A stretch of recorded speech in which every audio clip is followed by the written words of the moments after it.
2150 रुपए 2150 रुपए गला मंडी खानगा डोगरा ਦੇ ਵਿੱਚ ਇਹ ਸਭ ਤੋਂ ਟਾਪ ਦੀ ਢੇਰੀ ਇਹ ਜਿਹੜੀ ਤੁਹਾਨੂੰ ਵਿਖਾਈ ਇਹ ਸੀ।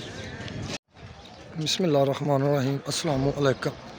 की हाल चाल है सारे भावों का? ठीक हो, खुश हो? अज जनाब तरीक है 23 चौथा महीना 2025 तो लाइफ बोली जी होंगी सी वो जनाब हो गई बंद।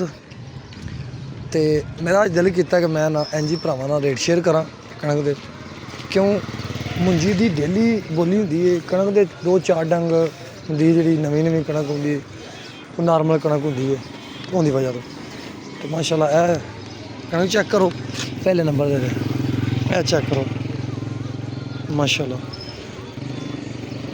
इंडा जनाब अज रेट लगा जे इस ढेरी का 2150 रुपए 2150 रुपए गला मंडी खानगा डोगरा ਦੇ ਵਿੱਚ ਇਹ सब तो टॉप की ढेरी ਇਹ ਜਿਹੜੀ ਤੁਹਾਨੂੰ ਵਿਖਾਈ ਇਹ ਸੀ। ठीक हो गया।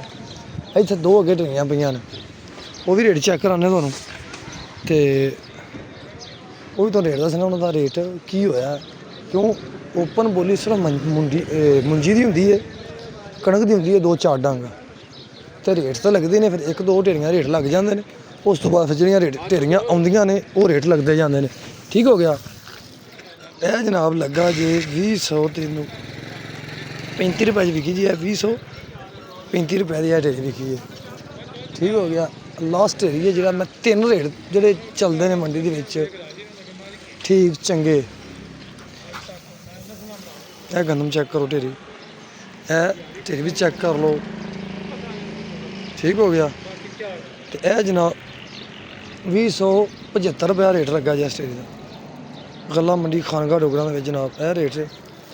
तो जनाब अगर साड़ी वीडियो अच्छी लगे इन लाइक शेयर सबसक्राइब लाजमी करें जे, दुआवां याद रखा जे। अल्लाह हाफिज़, खुश रहो, आबाद रहो।